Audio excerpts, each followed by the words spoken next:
निवडणुकाची धामधूम सुरू असताना 17 तारखेला आम्ही वंचित बहुजन आघाडीकडून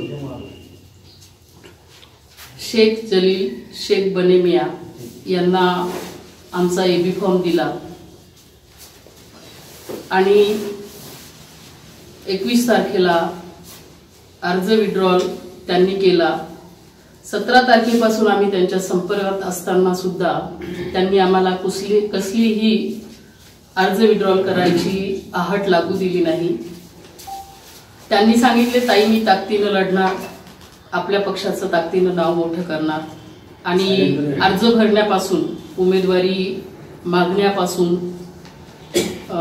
त्यांनी आमचे तालुका अध्यक्ष मधुकर साळवे यांच्याशी संपर्कात होते। उमेदवारी मागण्याचा अर्ज सुद्धा भरला, सगळ्या पक्षाच्या प्रोसिजर मधून ते गेले आणि अर्ज विड्रॉलच्या आदल्या दिवशी मधुकर साळवे त्यांच्या घरी जाऊन सुद्धा आले की उद्या तुमच्यावर एखाद्या पक्षाचा जर दबाव आला तर तुम्ही अर्ज विड्रॉल करणार का। तर त्यांनी अल्लाह की कसम सांगून 1 कोटी रुपये जरी दिले तरी मी हा अर्ज विड्रॉल करणार नाही।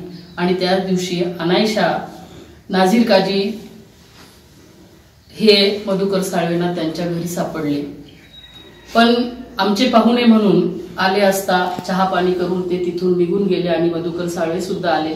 मधुकर साळवेचं माझं फोनवर बोलणं झालं, मी उमेदवाराशी सुद्धा बोलले की असा धोका आम्हाला देऊ नका, जेणेकरून तुम्ही अर्ज विड्रॉल करसाल त्या अगोदर जर काही असलं तर आम्हाला सांगा। तर त्यांनी सांगितलं की ताई असं होणार नाही, मी एक बहीण म्हणून तुम्हाला शब्द देतो की 1 कोटी जरी मिळाले तरी मी अर्ज विड्रॉल करणार नाही।